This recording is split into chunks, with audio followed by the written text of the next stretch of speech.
Le premier livre des rois, chapitre 22. On resta 3 ans sans qu'il y eût guerre entre la Syrie et Israël. La 3e année, Josaphat, roi de Juda, descendit auprès du roi d'Israël. Le roi d'Israël dit à ses serviteurs: « Savez-vous que Ramoth en Galaad est à nous? Et nous ne nous inquiétons pas de la reprendre des mains du roi de Syrie. » Et il dit à Josaphat: « Veux-tu venir avec moi attaquer Ramoth en Galaad ?» Josaphat répondit au roi d'Israël: « Nous irons, moi comme toi, mon peuple comme ton peuple, mes chevaux comme tes chevaux. » Puis Josaphat dit au roi d'Israël: « Consulte maintenant, je te prie, la parole de l'Éternel. » Le roi d'Israël assembla les prophètes au nombre d'environ 400 et leur dit: « Irai-je attaquer Ramoth en Galaad ou dois-je y renoncer ?» Et ils répondirent: « Monte, et le Seigneur la livrera entre les mains du roi. »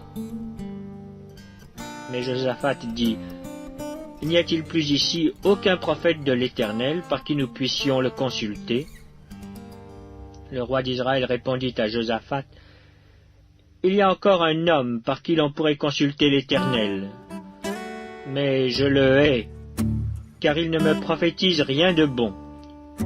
Il ne prophétise que du mal. C'est Michée, fils de Jimla. » Et Josaphat dit: « Que le roi ne parle pas ainsi. » Alors le roi d'Israël appela un eunuque et dit: « Fais venir de suite Michée, fils de Jimla. » Le roi d'Israël et Josaphat, roi de Juda, étaient assis, chacun sur son trône, revêtus de leurs habits royaux, dans la place, à l'entrée de la porte de Samarie. Et tous les prophètes prophétisaient devant eux. Sédécias, fils de Kenaana, s'était fait des cornes de fer, et il dit: « Ainsi parle l'Éternel. Avec ces cornes tu frapperas les Syriens jusqu'à les détruire. » Et tous les prophètes prophétisaient de même en disant: « Monte à Ramoth en Galaad, tu auras du succès, et l'Éternel la livrera entre les mains du roi. » Le messager qui était allé appeler Michée lui parla ainsi: « Voici, les prophètes d'un commun accord prophétisent du bien au roi. Que ta parole soit donc comme la parole de chacun d'eux, annonce du bien. » Michée répondit: « L'Éternel est vivant. J'annoncerai ce que l'Éternel me dira. » Lorsqu'il fut arrivé auprès du roi, le roi lui dit: « Michée, irons-nous attaquer Ramoth en Galaad ou devons-nous y renoncer ?»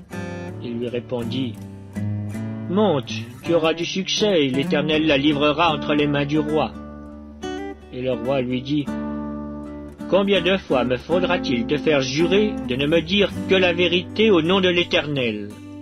Michée répondit: « Je vois tout Israël dispersé sur les montagnes comme des brebis qui n'ont point de berger. Et l'Éternel dit: ces gens n'ont point de maître. Que chacun retourne en paix dans sa maison. » Le roi d'Israël dit à Josaphat: « Ne te l'avais-je pas dit? Il ne prophétise sur moi rien de bon, il ne prophétise que du mal. » Et Michée dit: « Écoute donc la parole de l'Éternel. J'ai vu l'Éternel assis sur son trône, et toute l'armée des cieux se tenant auprès de lui à sa droite et à sa gauche. Et l'Éternel dit: qui séduira Akab pour qu'il monte à Ramoth en Galaad et qu'il y périsse? » Ils répondirent, l'un d'une manière, l'autre d'une autre. Et un esprit vint se présenter devant l'Éternel et dit: « Moi je le séduirai. » L'Éternel lui dit: « Comment? » « Je sortirai, répondit-il, et je serai un esprit de mensonge dans la bouche de tous ses prophètes. » L'Éternel dit: « Tu le séduiras, et tu en viendras à bout. Sors, et fais ainsi. Et maintenant, voici, l'Éternel a mis un esprit de mensonge dans la bouche de tous tes prophètes qui sont là. »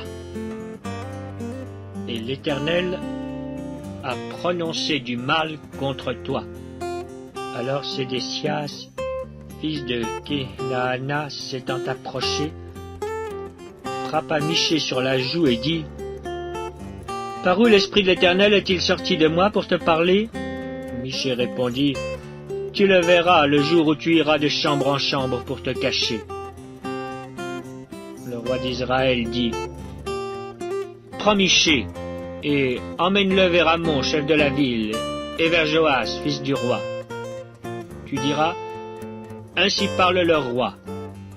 Mettez cet homme en prison et nourrissez-le du pain et de l'eau d'affliction jusqu'à ce que je revienne en paix. » Et Michée dit: « Si tu reviens en paix, l'Éternel n'a point parlé par moi. » Il dit encore: « Vous tous, peuple, entendez. » Le roi d'Israël et Josaphat, roi de Juda, montèrent à Ramoth en Galaad.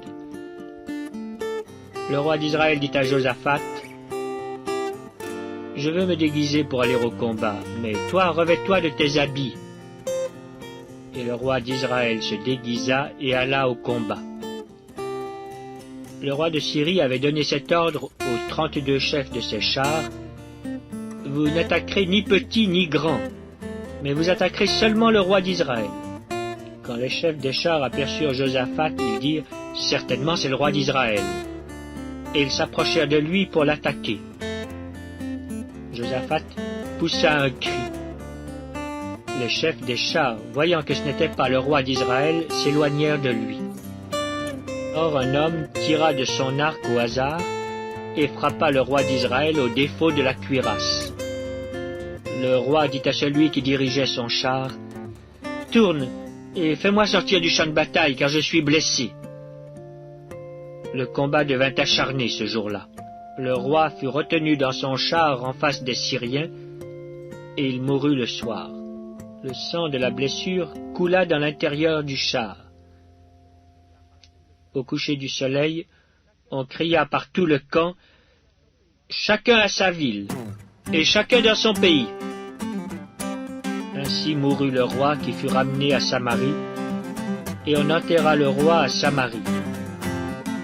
Lorsqu'on lava le char à l'étang de Samarie, les chiens léchèrent le sang d'Akab, et les prostituées s'y baignèrent selon la parole que l'Éternel avait prononcée.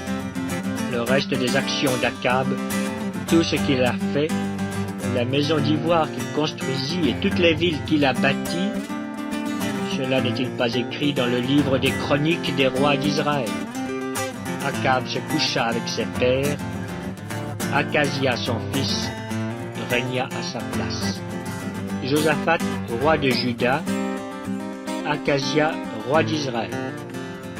Josaphat, fils d'Asa, régna sur Juda la 4e année d'Akab, roi d'Israël. Josaphat avait 35 ans lorsqu'il devint roi, et il régna 25 ans à Jérusalem. Sa mère s'appelait Azuba, fille de Shilchi. Il marcha dans toute la voie d'Asa, son père, et ne s'en détourna point, faisant ce qui est droit aux yeux de l'Éternel. Seulement, les hauts lieux ne disparurent point.